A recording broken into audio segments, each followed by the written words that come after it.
So, when first seeing the statue with Abraham Lincoln and the freed man, Mhm. what were some thoughts or feelings that were invoked? Like, what was the visceral response to that? Um, there were a few. One of them is when I first saw that image. I know there was a conversation going on about the inequality of the two. The depiction of the recently freed enslaved person, previously enslaved person, and Lincoln, and the idea of scale. There was a debate of like, wait a second, the man who's kneeling is actually much larger than Lincoln. If he were to stand up, what would be there? Would they be eye to eye? Would he be taller? What does that gesture and that juxtaposition alone, what does that connote? I'm an artist, so I could look at it as just an object, and I can enjoy it as an object. As a person, as a black person, then I have to go a little deeper and, decode some things for myself.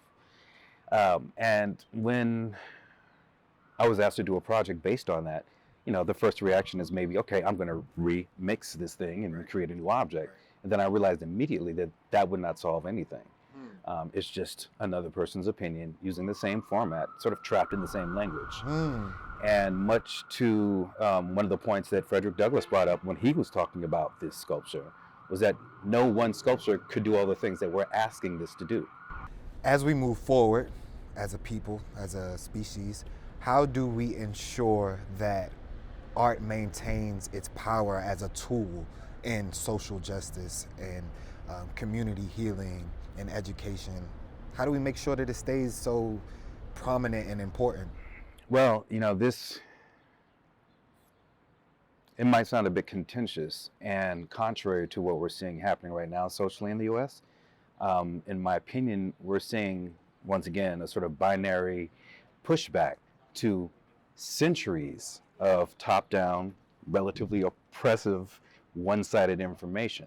And the backlash of that is saying all these other voices need to say something. Once again, I don't think any of those voices have all the answers. It needs to be a conversation. Yeah.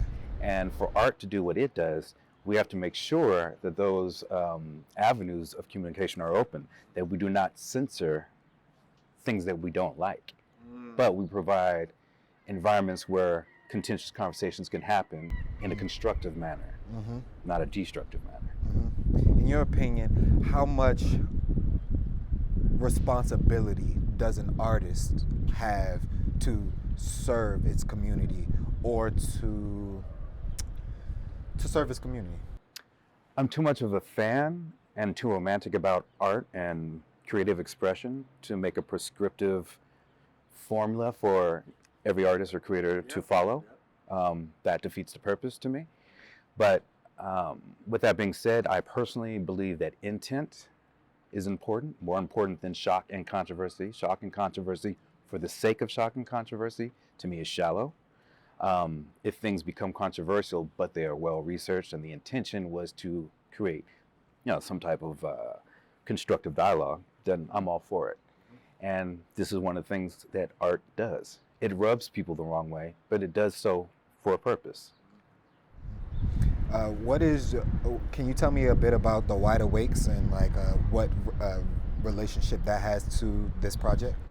So the Wide Awakes, I just recently learned about the history around a year or two ago from friends of mine like Hank Willis Thomas and Wildcat Ebony Brown and others. And, they immediately approached me and was like, well, they didn't even approach me. They said, "You're wide awake." They just told me I was. Just by nature of the work I've been doing for so many years. So to me, it puts a name maybe and somewhat of a face, although it is, in my understanding of it, basically an open source face to